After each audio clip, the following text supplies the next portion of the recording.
Pemirsa, juru bicara Satgas Penanganan COVID-19 Profesor Wiku Adhisa Smito mengatakan lonjakan kasus yang terjadi di Indonesia belum bisa dipastikan terjadi karena adanya varian Delta atau B1617.2 asal India. Meskipun varian ini dikatakan lebih mudah menular dengan gejala berat, namun Profesor Wiku mengatakan lonjakan kasus ini adalah imbas libur Lebaran dan kegiatan mudik masyarakat.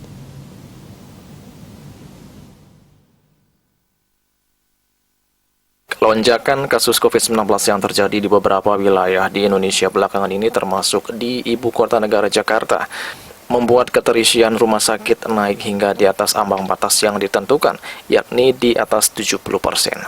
Bahkan beberapa hari lalu antrean panjang terjadi di rumah sakit darurat Wisma Atlet. Kenaikan kasus ini diyakini terkait adanya pergerakan atau mobilitas penduduk, baik itu yang mudik atau liburan saat Lebaran kemarin.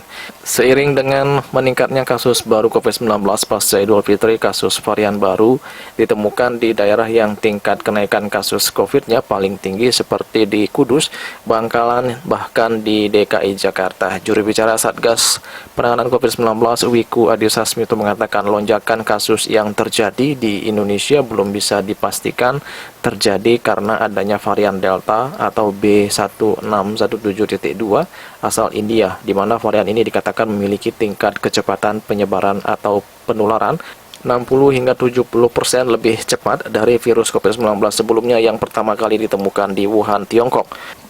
Wiku mengatakan untuk menentukan kenaikan kasus COVID-19 yang begitu cepat saat ini dikarenakan oleh adanya varian baru, yaitu varian Delta atau B1617.2 asal India, masih diperlukan penelitian lebih lanjut. Namun begitu, dari hasil WGS atau Whole Genome Sequencing di beberapa laboratorium membuktikan bahwa virus varian Delta sudah bersirkulasi di Indonesia.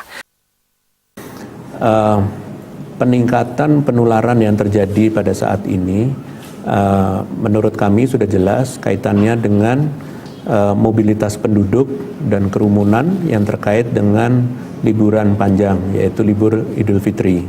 Karena polanya sama dengan kejadian-kejadian seperti di tahun lalu pada saat libur panjang. Terkait pada saat penularan tinggi dan kemudian juga dilakukan whole genome sequencing ketemu dengan varian-varian virus tertentu seperti dari India, itu membuktikan bahwa virus-virus varian tertentu sudah bersirkulasi di Indonesia. Namun untuk mengetahui apakah penyebabnya peningkatan kasus itu karena varian ataukah karena peningkatan kasus terkait dengan libur panjang, yang jelas kita bisa lihatnya dari libur panjang. Perlu penelitian lebih jauh yang menghubungkan antara ditemukannya whole genome sequencing dari varian-varian tertentu dengan peningkatan kasus itu. Berdasarkan data dari Satgas COVID-19 secara nasional, 4 minggu setelah Lebaran, kasus baru mengalami kenaikan sebesar 112,22%. Kenaikan ini lebih tinggi dibandingkan kejadian yang sama di tahun 2020 dengan kenaikan 93,11%. Sementara dalam satu pekan terakhir, ada kenaikan hampir 2 kali lipat dan menimbulkan perbedaan signifikan dari minggu ketiga.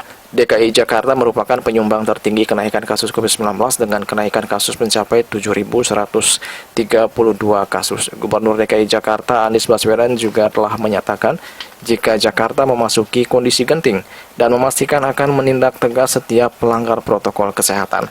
Ia pun meminta masyarakat ibu kota untuk lebih disiplin menjalankan protokol kesehatan demi keselamatan bersama. Jakarta memasuki fase yang amat genting. Bila kita tidak melakukan tindakan, maka kita berpotensi menghadapi kesulitan.